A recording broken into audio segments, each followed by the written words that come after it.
আল্লাহর অশেষ মেহেরবানিতে ভালো আছি। আপনারা কি রাগ করেছেন নাকি এই রায়গঞ্জে হাই স্কুল মাঠে মাহফিল পেয়ে?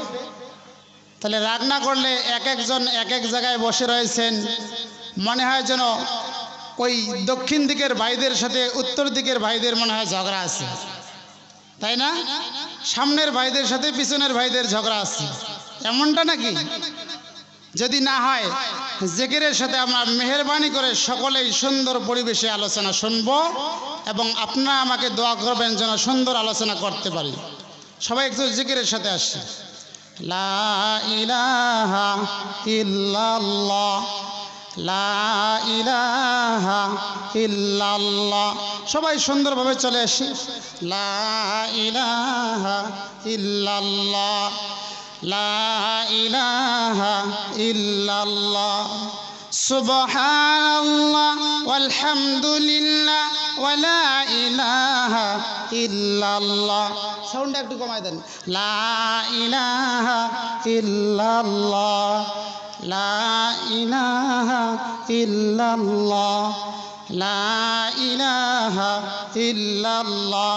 ওই তো এখনো তো এলোমেলো আছে, একটু পরিবেশ গুছাই না? পরিবেশ তো গোছাইতে হবে, কি করেন আপনারা?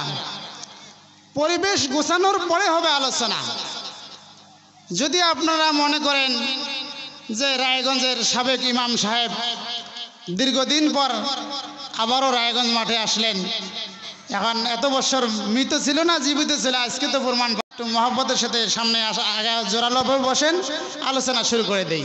কি করেন? শুরু করবো ইনশাল্লাহ। আপনারা দোয়া করেন যেন আল্লাহ পাক যে জবান দিয়ে আমার জবান দিয়ে কথাগুলো বের করবেন, বলনেওয়ালা এবং শুননেওয়ালা সবাইকে যেন আমল করার তৌফিক দান করেন। সকলে বলি আমিন। আরো জোরে বলি না আমিন। আল্লাহ কবুল করুক, বলেন আমিন। নারায়ে তাকবীর। আজকের মাহফিল কবুল হোক, সফল হোক। আপনারা এখনো ঘুমে আছেন রায়গঞ্জবাসী, কারণ ঘুমে যদি না থাকতেন, যে আমাদের মুস্তফা ভাই উনি যে আজকে আয়োজন করেছেন এই মাহফিলের, এটা একটা অত্যন্ত কাল্পনিকজনক আলোচনা, অত্যন্ত কাল্পনিকজনক একটা মাহফিল। কেন? যেখানে মেয়ে থেকে ছেলে হয়েছে, কথা বোঝে নাই, মেয়ে থেকে ছেলে হয়েছে, তো এটা একটা আশ্চর্য ঘটনা কি না? আর এই ঘটনার ওয়াজিং বক্তা কি সহজে পাওয়া যায়? কি কোন পাওয়া যায়? আওয়াজে বলেন, পাওয়া যায় না। তাহলে এত সুন্দর বক্তা পাওয়ার পর আম্মা হুজুর থেকে এখন আব্বা হুজুর হয়েছে, কথা বোঝেন নাই? তো এমন একজন হুজুর পেয়ে এখনও বাজারে ঘোরাফেরা করতেছি, চার দোকানে ঘুরতেছি, বাজার বসাইছে উত্তর সাইডে, সেখানেও ঘুরতেছি। আজীবন তো নিজের জীবনকে চার দোকানে বিভিন্ন জায়গায় রাস্তাঘাটে খেলার কাছে ঘুরতেছিলাম, কিন্তু আজকে তো এই রায়গঞ্জ হাই স্কুল মাঠের আলোচনা পেয়ে অন্তত পক্ষে যদি 3 থেকে 4 ঘন্টা আমরা আলোচনা শুনি আর এই আলোচনাগুলো বলা এবং শোনার দ্বারা যদি আল্লাহ হেদায়েত দান করে, তাহলে তো কামিয়াব হয়ে যাবো, বলেন সুবহানাল্লাহ। তো এই জন্য যারা দাঁড়ানো আছি, মেহেরবানি করে প্যান্ডেলে বসে আছি, যারা এই মাহফিলের মধ্যে আলোচনা শুনতে চান, আমি 1 থেকে 3 বলবো। এই মাহফিলের আয়োজকরা 2টা স্থান করেছেন। কয়টা? জোরে আওয়াজে বলেন। একটা হলো পুরুষ প্যান্ডেল আর একটা হলো মহিলা প্যান্ডেল। তাহলে কয়টা প্যান্ডেল হলো? 2টা। এখানে আমরা কয় ধরনের লোক আছি? পুরুষ আর মহিলা। তাহলে পুরুষদের প্যান্ডেলে 1 থেকে 3 বলার সঙ্গে সঙ্গে পুরুষরা পুরুষ প্যান্ডেলে আর মহিলারা মহিলা প্যান্ডেলে চলে যাবে। আর বাদবাকি যারা ঘুরবে জানো, এরা হলো হিজড়া জাতি, ঠিক কিনা? এই জন্য আমি 1 থেকে 3 বলবো, এর ভিতরে যারা শুনবে ওয়াজ তারা পুরুষ প্যান্ডেলে ঢুকবে, যারা মহিলা মা বোন আছে মহিলা মা বোনের প্যান্ডেলে ঢুকবে। কিন্তু ভলান্টিয়ার ভাইরা আপনারা কেন বসে আছেন? তাড়াতাড়ি করে এদেরকে ঢুকে দেন। 1, তাড়াতাড়ি। 2, এখনো সময় আছে। 3 বলতে বলতে তাড়াতাড়ি ঢুকে যান, মহিলা মা বোনেরা প্যান্ডেলে ঢুকে যান। 3, এরপর আর নেই সময়।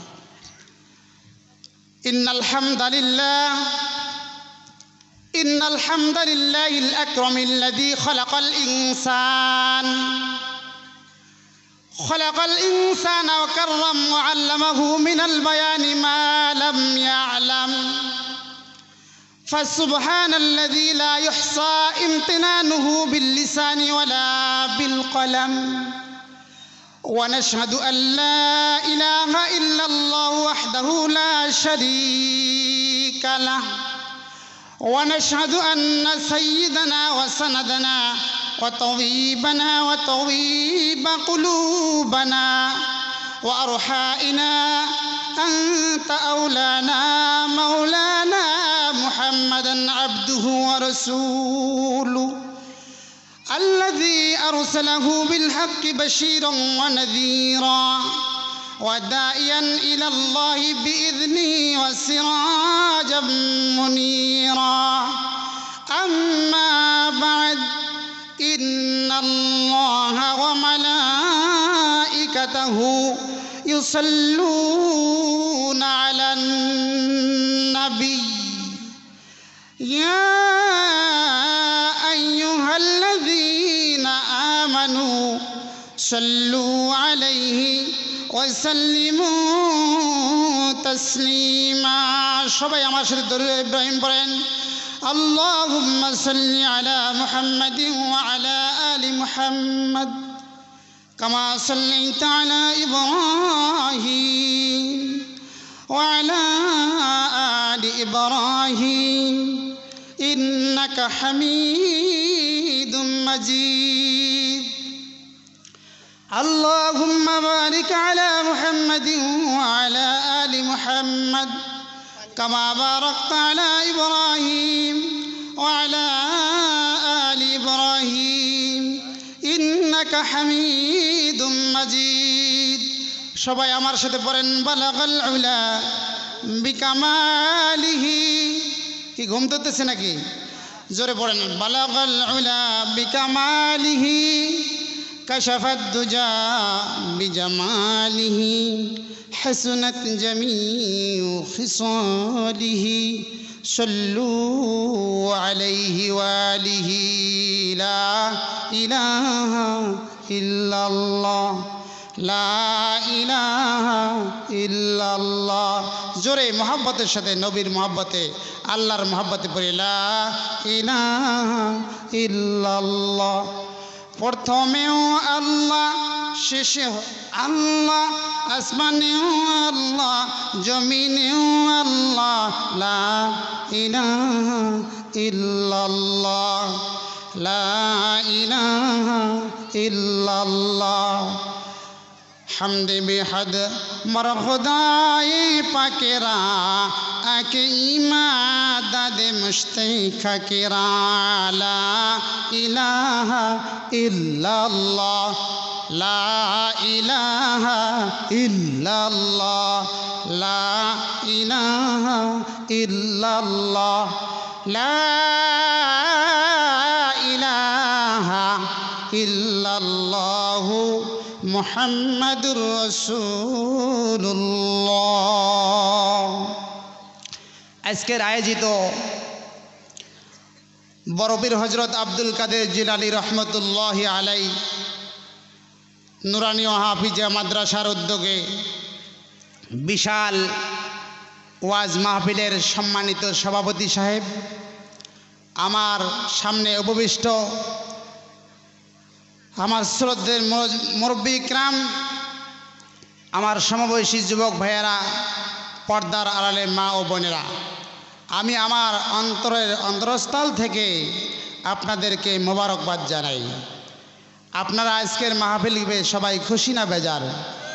খুশির সঙ্গে আমরা আল্লাহর প্রশংসা করছি, আলহামদুলিল্লাহ। আরও শুকরিয়া করছি যে আল্লাহ পাক আমাদেরকে এতদিন পর এই মাঠের মধ্যে আবারও দ্বীন ইসলামের কোরআন ও হাদিসের আলোচনা বলার এবং শোনার সুযোগ করে দিলেন। এজন্য আবার শুকর করছি, আলহামদুলিল্লাহ। আল্লাহ রব্বুল আলামিন আমাদেরকে বানিয়েছেন আল্লাহর ইবাদত করার জন্য। কি করার জন্য? ইবাদত করার জন্য। আর আমরাও দুনিয়াতে আসছি আল্লাহর ইবাদত করার জন্য, গোলামি করার জন্য। ইবাদত আরবি শব্দ, বাংলাতে বলা হয় মালিকের হুকুম মতো চলা। তা কেমনে চলতে হবে এর কিছু দিক নির্দেশনা যেন আল্লাহ পাক আমাকে দেওয়ার তৌফিক দান করে, এই জন্য আপনারা দোয়া করবেন। আমি কিন্তু আসলে ওয়াজ করার জন্য আসি নাই, আপনাদের কাছে দোয়া নেওয়ার জন্য আসছি। আল্লাহ পাক যেন আমাকে কিছু দিনই কথাবার্তা বলার তৌফিক দান করে, সকলে বলে আমিন। আল্লাহ রাব্বুল আলামিন এক আয়াতে বলতেছেন, কুল ইন কুনতুম তুহিব্বুনাল্লাহ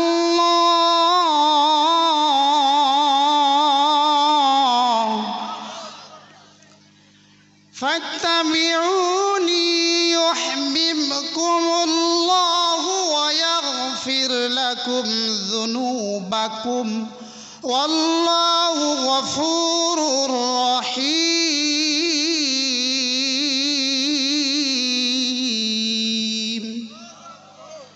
আল্লাহ বলতেছেন, ও দুনিয়ার মানুষেরা, তোমরা যদি আমি আল্লাহ তাআলাকে ভালোবাসতে চাও, তাহলে আমি আল্লাহকে ভালোবাসা লাগবে না, বরং আমি একটা তোমাদেরকে উপায় বের করে দেই। সেই উপায়টা হচ্ছে ফাত্তাবিউনি। সেটা হচ্ছে আমি আল্লাহ যে বলে দিয়েছি তোমাদেরকে উপায়টা, সেটা হলো আমি একজন রসুল প্রেরণ করেছি। কেমন রসুল, কেমন নবী দেখেন।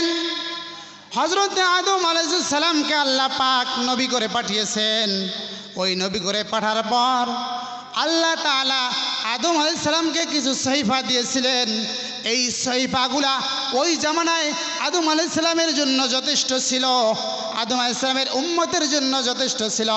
কিন্তু আদম আলাইহিস সালামের জন্য সহিফাই যথেষ্ট, উম্মতের জন্য ওই সহিফাই যথেষ্ট। কিন্তু পরবর্তী নবীর জন্য আদম আলাইহিস সালামের সহিফাগুলা আর তার উম্মতের সহিফাগুলার জন্য পরবর্তী নবীর উম্মতের জন্য যথেষ্ট ছিল না, বিধায় আবার আর একজন নবীর প্রয়োজন হয়, সহিফার প্রয়োজন হয়, ঠিক কিনা? এইবার মুসলমান ভাইরা আমার গভীর কান দিয়ে খেয়াল করে শোনেন।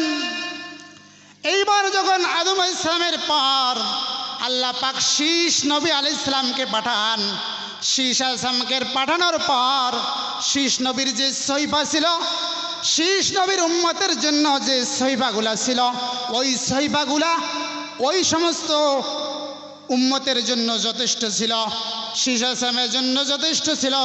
কিন্তু পরবর্তী উম্মতের জন্য, পরবর্তী নবীদের জন্য যথেষ্ট ছিল না, বিধায় আবার আর একজন নতুন করে নবী পাঠানোর দরকার হয়, ঠিক কিনা? বুঝতেছেন? এইবার যখন দ্বিতীয় নবীকে পাঠালেন, সহিফাও পাঠালেন, কিন্তু কিতাবও পাঠানো বাকি থাকে, নবীও পাঠানো বাকি থাকে। এইবার হযরতে নূহ আলাইহিস সালামকে আল্লাহ পাক নতুন করে নবী পাঠালেন। নবী পাঠানোর পর আবারও নতুন করে সহিফা পাঠানো লাগে, নতুন করে নবীও পাঠালেন, শরীয়তও পাঠালেন। আল্লাহর হুকুম, শরীয়ত বা কিতাব বলতে পারেন, সহিফাও বলতে পারেন। আল্লাহর হুকুম যেভাবে নূহ আলাইহিস সালামকে দিলেন, তার উম্মতদেরকে যেভাবে নূহ আলাইহিস সালাম আল্লাহর পক্ষ থেকে যে বিষয় বাণীগুলো দিলেন, নূহ নবীর জন্য ওই বাণীগুলাই যথেষ্ট। ওই নূহ নবী আলাইহিস সালামের জন্য ওই কিতাবই যথেষ্ট ছিল। কিন্তু পরবর্তী নবীর জন্য ওই সহিফা নয়, বিদায় আবারও নবী পাঠার জন্য বাকি থেকে যায়। বলেন সুবহানাল্লাহ। এইবার যখন নূহ আলাইহিস সালাম যথেষ্ট নয়, তার সহিফা তার উম্মতের জন্য যথেষ্ট, অন্য উম্মতের জন্য যথেষ্ট নয়। এইবার আবার নতুন করে নবী পাঠার যথেষ্ট প্রয়োজন হয়। উম্মতের জন্য নতুন করে শরীয়ত যথেষ্ট লাগে, ওই আগেরটা যথেষ্ট নয়, নতুন করে লাগে। এই জন্য আল্লাহ পাক হযরতে মূসা কালিমুল্লাহ আলাইহিস সালামকে পাঠালেন। পাঠানোর পর হযরতে মূসা আলাইহিস সালামের উপর আল্লাহ পাক কি যেন কিতাব নাজিল করেছেন, আওয়াজ দিয়ে বলেন। কি কিতাব? তৌরিত কিতাব। এই তৌরিত কিতাব দিয়ে যখন আল্লাহ পাক মূসা আলাইহিস সালামকে পাঠালেন, মূসা আলাইহিস সালাম তৌরিতের অনুসারীদেরকে তৌরিত কিতাব দিয়ে বুঝালেন, তার উম্মতদেরকে দাওয়াত দিলেন উম্মতের জন্য। ওই তৌরাত কিতাব যথেষ্ট ছিল, মূসা আলাইহিস সালামের জন্য তৌরিত কিতাব যথেষ্ট। কিন্তু পরবর্তী উম্মতের জন্য যথেষ্ট নয় বিধায় আল্লাহ পাক আবার নতুন করে নবী পাঠার বাকি থাকে, আবার নতুন করে কিতাব পাঠার বাকি থাকে বিধায় আল্লাহ রব্বুল আলামিন আবার নতুন করে নবী পাঠালেন। এইবার হজরতে ঈসা মাসিহুল্লাহ আলাইহিস সালাম, ঈসা মাসিহুল্লাহ আলাইহিস সালামকে পাঠানো বাকি থাকে, নতুন কিতাবও পাঠানো দরকার। কারণ আগের যে তৌরাত কিতাব, এই কিতাব আর পরবর্তী নবীদের কাছে চলে না। এখন নতুন করে শরীয়তও লাগে, নবীও লাগে। এইবার আল্লাহ রাব্বুল আলামিন মূসা আলাইহিস সালামের পর ঈসা রূহুল্লাহ আলাইহিস সালামকে পাঠালেন। পাঠানোর পর আবার নতুন করে ইনজিল কিতাব দিলেন। ইনজিল কিতাব দেওয়ার পর, ইনজিল কিতাব পাওয়ার পর হজরতে ঈসা মাসিহুল্লাহ আলাইহিস সালাম ইনজিল কিতাব অনুযায়ী দাওয়াত দিলেন তার উম্মতদেরকে, তার কওমদেরকে। দেওয়ার পর ইনজিলের যে কাজগুলা, ইনজিলের যে বিধানগুলো ছিল, হজরতে নূহ নবী হজরতে ঈসা মাসিহুল্লাহ আলাইহিস সালামের জন্য ওই কিতাব ওনার উম্মতের জন্য যথেষ্ট ছিল, ওই নবীর জন্য যথেষ্ট ছিল। কিন্তু আমাদের নবী মুহাম্মাদুর রাসূলুল্লাহ সাল্লাল্লাহু আলাইহি সাল্লামের পর্যন্ত ওই কিতাব, ওই নবী যথেষ্ট নয় বিধায় আবার আমাদের নবীর পাঠানো বাকি থাকে। বলেন সুবহানাল্লাহ। এখন 1 লক্ষ মতান্তরে 2,24,000 পয়গম্বর আলাইহিস সালাম আল্লাহ দুনিয়ার মধ্যে পাঠালেন। কেন? যেই নবীকে পাঠালেন ওই সহিফা, যেই নবীকে পাঠালেন ওই কিতাব যথেষ্ট নয় বিদায় প্রত্যেক জামানায় এক একজন করে এক এক সময়ের জন্য এক এক নবী আর সহিফা প্রয়োজন পাতে সময় সাপেক্ষে আল্লাহ পাক নবীও পাঠালেন, কিতাবও পাঠালেন। কিন্তু তারপরও কিতাবও পাঠা বাকি থাকে, নবীও পাঠা বাকি থাকে। কিন্তু এমন করে করে একেবারে সর্বশেষ যিনি নবী, ইনার নাম হচ্ছে হজরতে আহমদ মুহাম্মদ মুস্তফা সাল্লাল্লাহু আলাইহি ওয়াসাল্লাম। ইনাকে পাঠালেন। ইনাকে পাঠানোর পর একটা কিতাব আল্লাহ পাক দিয়েছেন। কি কিতাব সবাই বলতে পারেন কিতাবটার নাম? একটু সবাই আওয়াজ দিয়ে বলেন তো। কোরআনুল কারীম। কি কিতাব নাম? কোরআনুল কারীম। আল্লাহ পাক এই কিতাবের নাম কোরআন শরীফের ভাষাও বলেছেন ইন্নাহু লাকুরআনুন কারীম। আল্লাহ পাক বলতেছেন আমি যে কিতাব দুনিয়ার বুকে নাজিল করেছি এই কিতাবের নাম হচ্ছে কোরআনুল কারীম। আল্লাহ পাক এই কিতাবটা কোন জায়গায় নাজিল করলেন?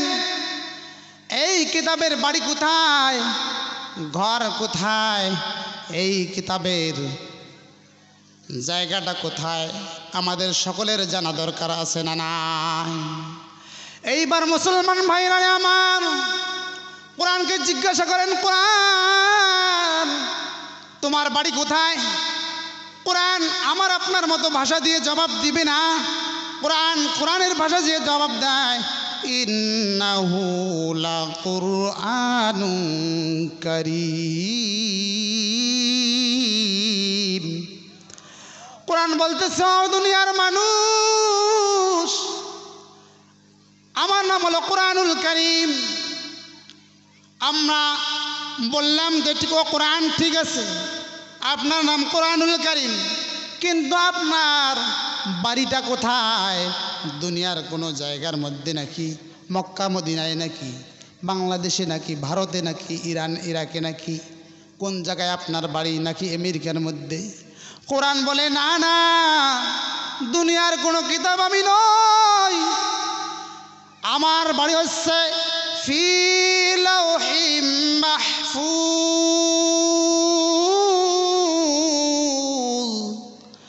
আমার বাড়ি হচ্ছে লাওহে মাহফুজের মধ্যে। লাওহে মাহফুজটা কোথায়? আমাদের নবী যখন মক্কা থেকে মদিনায় হিজরত করলেন, মক্কা শরীফ থেকে কাবাঘর থেকে যখন বাইতুল মুকাদ্দাসে গেলেন, সেখান থেকে প্রথম আসমান, দ্বিতীয় আসমান, তৃতীয় আসমান, চতুর্থ আসমান, পঞ্চম আসমান, সপ্তম আসমান, এরপরে সিদরাতুল মুনতাহা ইনদাহা জান্নাতুল মাওয়া, এখানে চলে গেলেন। তারপরে 7 আসমান উপরে আল্লাহ পাক আমাদের নবী মুহাম্মদুর রাসূলুল্লাহ সাল্লাল্লাহু আলাইহি সাল্লামকে আল্লাহ পাক লৌহে মাহফুজের পাশে আল্লাহ তাআলা যে কলম দিয়ে লেখাইছেন, যে কিতাবগুলো লিপিবদ্ধ করে রাখছেন, আল্লাহ পাক সব আমাদের নবীকে সচক্ষে দর্শন করে নিয়ে আসছে। বলেন সুবহানাল্লাহ, লিল্লাহি তাকবীর। আজকের মাহফিল কবুল হোক, সফল হোক। কি খারাপ লাগতেছে আপনাদের? যারা দাঁড়ায়া ঘুরতেছে ফিরতেছে এদের খারাপ লাগতেছে, কারণ এদের ভাগ্যে তো মহিলা বক্তা, এদের ভাগ্যে নাই, কারণ এরা তো ঘুরতেই থাকবে সারাদিন সারা রাত। কি কন, ঠিক না? এখানে আমরা আলোচনা শোনার জন্য আসছি, বলার জন্য আসছি। বক্তা হুজুররা বলবে, শ্রোতা হুজুররা শুনবে, কিন্তু মাঝখানে আমাদের কোনো কাজ নেই। কারণ শুনলে কি লাভ? কোনো বান্দা বান্দি যদি বাড়ির থেকে নিয়াত করে বের হয়ে আসে, আর যদি তিনি কোরআনের মাহফিল মন দিল দিয়ে দিলের কান দিয়ে শোনে আর আমল করার নিয়তে শোনে, আল্লাহ পাক ওই বান্দা বান্দির আমল নামার মধ্যে কমাস কম 50 লক্ষ তার আমল নামায় লেখি দিয়ে ভরপুর করে দেয়। আরো আসতে সুবহানাল্লাহ বলেন। কয় লক্ষ? আপনাদের বাপ দাদারা কোনোদিন এই 50 লক্ষ নেকি দেখছে? কথা বোঝেন নাই মনে হয়। নেকি কি দেখা যায়, ধরা যায়? কোরআন হাদিস দিয়ে বোঝা যায় মুসলমান। এই জন্য কোরআনের বাড়ি কোথায় বলছিলাম? লৌহে মাহফুজের মধ্যে, 7 আসমান উপরে। এই লৌহে মাহফুজের মধ্যে কোরআনের বাড়ি। কোরআন বলতেছে আমার বাড়ি লৌহে মাহফুজের মধ্যে। এখন আমি যদি বলি, ও মুসলমান ভাইরা আমার, আপনাদের সকলের বাড়ি কি এই মাঠের মধ্যে নাকি? সকলেই বলবেন না হুজুর, আমাদের বাড়ি এই মাঠের মধ্যে নয়, অন্তত পক্ষে এই মাঠ থেকে একটু দক্ষিণে হবে, বা এই মাঠ থেকে একটু পশ্চিমে হবে, অথবা এই মাঠ থেকে একটু উত্তরে হবে, এই মাঠ থেকে একটু পূর্ব দিকে হবে, বা একটু দূরে থাকবে, ঠিক কি না?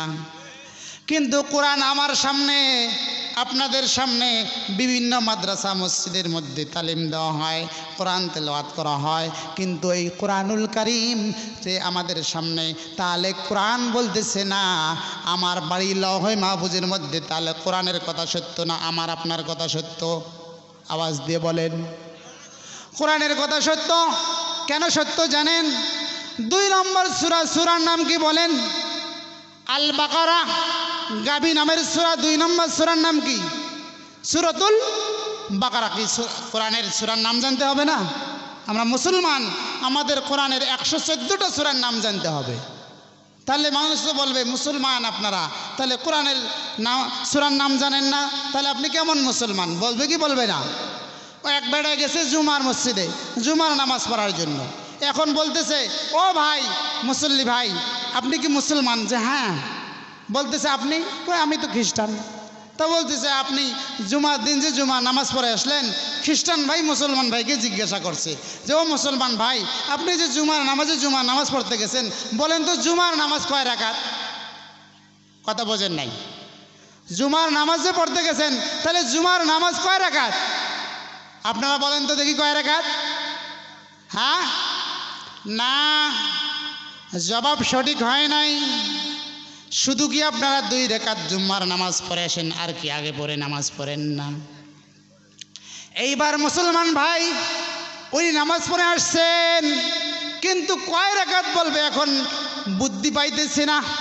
কি বলবে? কম বললেও যদি ক্ষতি হয়, বেশি বললেও যদি বলে এটা নামাজই নয়, এমনি নামাজ পড়তে গেছে, মানুষের দেখা দেখি, মুসলমানের দেখা দেখি, তাহলে বিপদের মধ্যে পড়ে যায়। কি বলবে? লাজবাব বলতে পারে না। ওই রকম মুসল্লি যদি আমি আপনি হই, তাহলে তো অসুবিধা। আজকে আমরা এই মাঠ থেকে জেনে যাব সঠিক হাদিস, কিভাবে জুম্মার নামাজ কয় রাকাত, এই জিনিসটা আমরা জানতে পারবো, ঠিক কিনা? জুম্মার নামাজ হুজুর আসলে সুন্নত এবং ফরজ হলো 12 রাকাত। কয় রাকাত? জোরে বলেন কয় রাকাত? আরো জোরে। মারহাবা। জোর হলো না, আরো জোরে। জোরছে মারো। প্রায় 12 রাকাত। কেমনে? প্রথমে যখন মসজিদের মধ্যে যাবেন, প্রথমে কবলাল জুমার 4 রাকাত নামাজ। কয় রাকাত? 4 রাকাত নামাজ কবলাল জুমার। তারপরে ইমাম সাহেব এই কবলাল জুমা এবং ফরজের মাঝখানে খুতবা দেবেন কয়টা? 2টি খুতবা দিবেন। এই দুইটি খুতবার পর 2 রাকাত ফরজ নামাজ ঠিক কিনা ইমামের সাথে পড়তে হয়। ইমামের সাথে পড়ার পর আবার 4 রাকাত বাদাল সুন্নত। তাহলে সুন্নত হলো 4 আর 4 কত?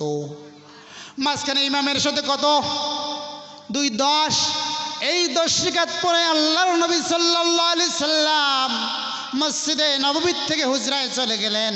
কিন্তু সাহাবায়ে কেরাম রাদিয়াল্লাহু তাআলা আনহুম আবার 2 রাকাত সুন্নত পড়েছে। বলেন সুবহানাল্লাহ।